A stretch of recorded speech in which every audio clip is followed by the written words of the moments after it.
Riavako malala ao amin'ny tompo ho aminareo ane ny fahasoavan'i Jesosy Kristy tompontsika. Amen. Misy hery ny tenin'Andriamanitra. Misy hery ny tenin'Andriamanitra. Zany no misongadina amin'ny mofinainantsika anio. Marka 1:20, ny 20 hatramin'ny 5:20. Misy hery ny tenin'Andriamanitra. Raha marina kokoa dia ny tenin'i Jesosy mihitsy no misy hery.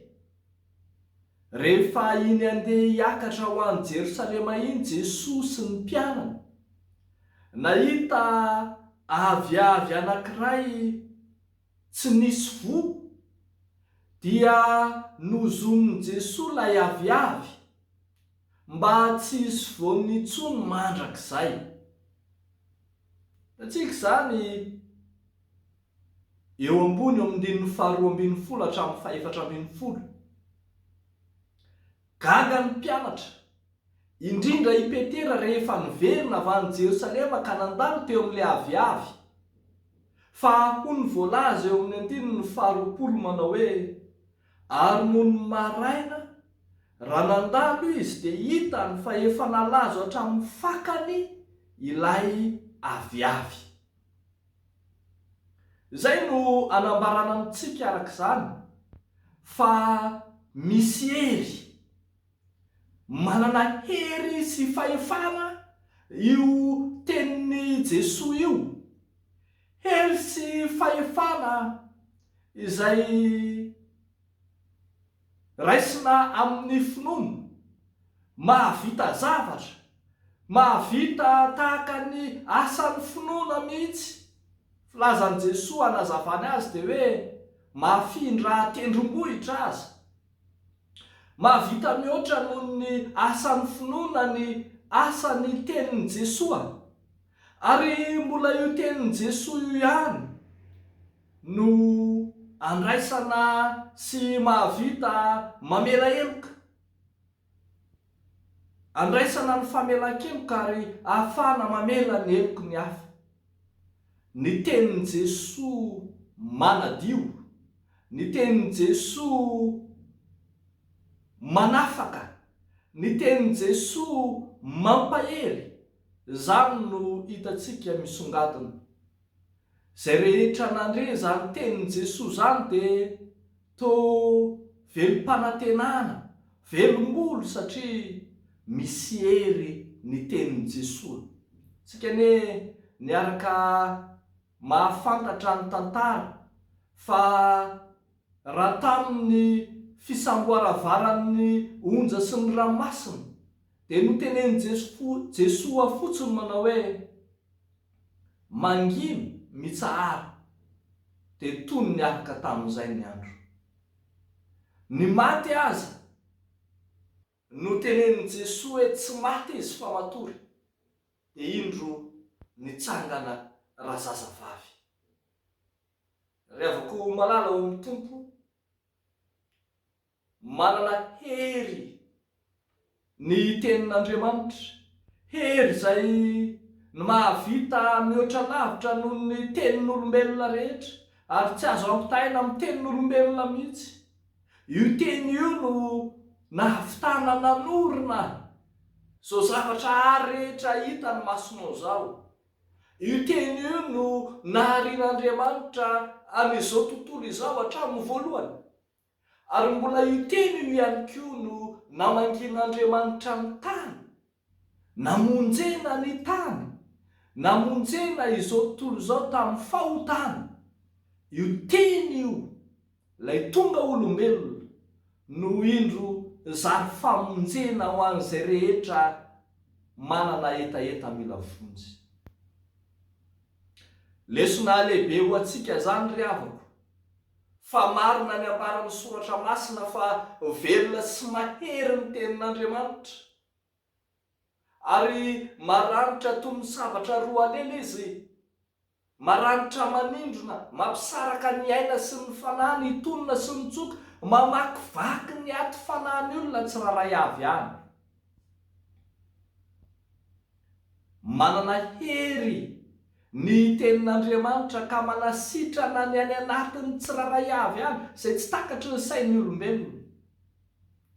Raha ny aty ivelany ohatra no maratra, dia misy ny fanafody sy ny fitaovana maro samihafa ampiasaina hanakombonana ny ratra.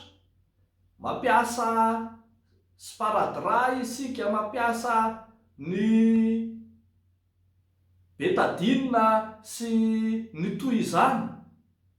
Fa raha ny any anaty kosa no maratra, dia io tenin'Andriamanitra manana hery io no manasitrana, io no mamakivaky ny aretin'ny fo sy ny aretin'ny fanahy, ny ratra ny fo sy ny ratra-panahy, ka manasitrana antsika rehetra.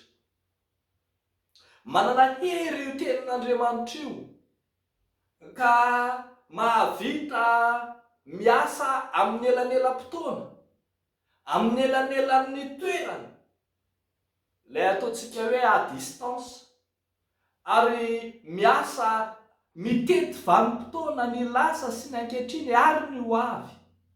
Zany no asany io tenin'Andriamanitra io.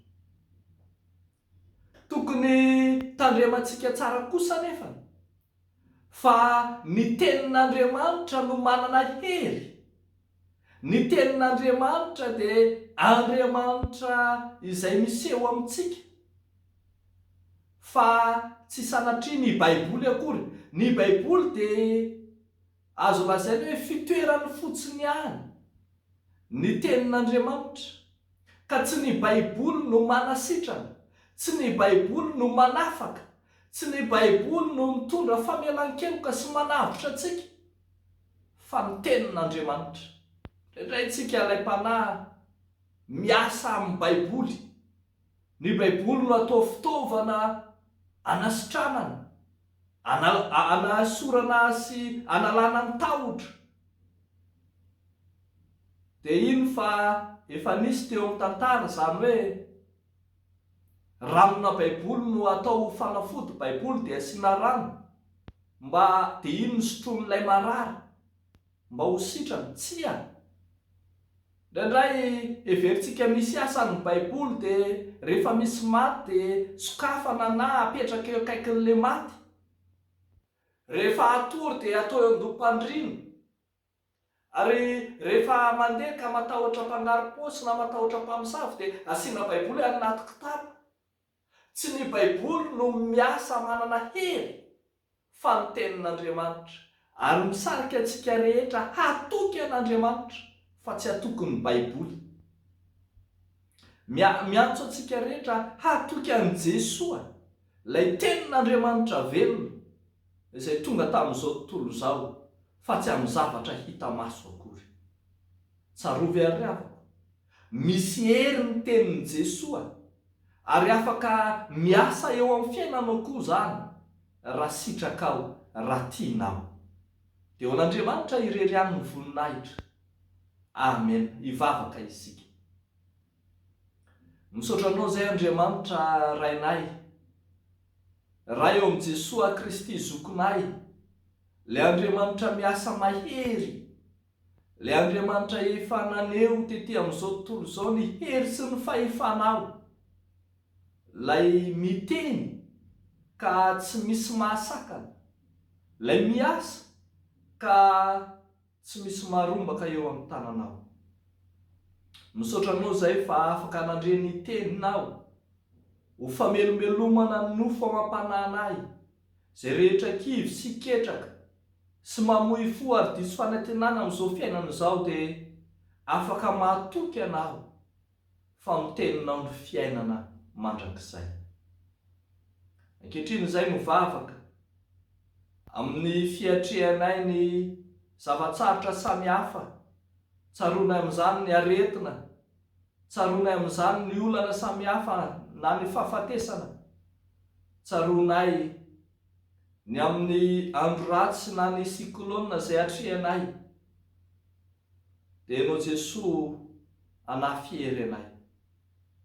Vavaka izay Tompo, fa ianao ilay miteny hoe mangina mitsahara, dia tony niaraka tamin'izay ny andro no inonay fa afaka miteny koa amin'ny siklôna izay misy ankehitriny hiaro ny taninay. Dia mivavaka izay raha mba afaka mianta eo anatrehanao amin'ny sekoly FJKM, ny amivina rehetra fanorenana sekoly vaovao, ny fanatsarana nefa misy, ny fananganana université, ny amin'ny fiainana ny amin'ny fiainam-panan'ny mpianatra sy ny sekoly, samy entinay eo ambany fahasoavanao izany. Dia taio manokana mba hiaina amin'ny teninao, ho ravoravo amin'ny teninao, amin'ny anaran'i Jesosy Kristy zokonay. Amen.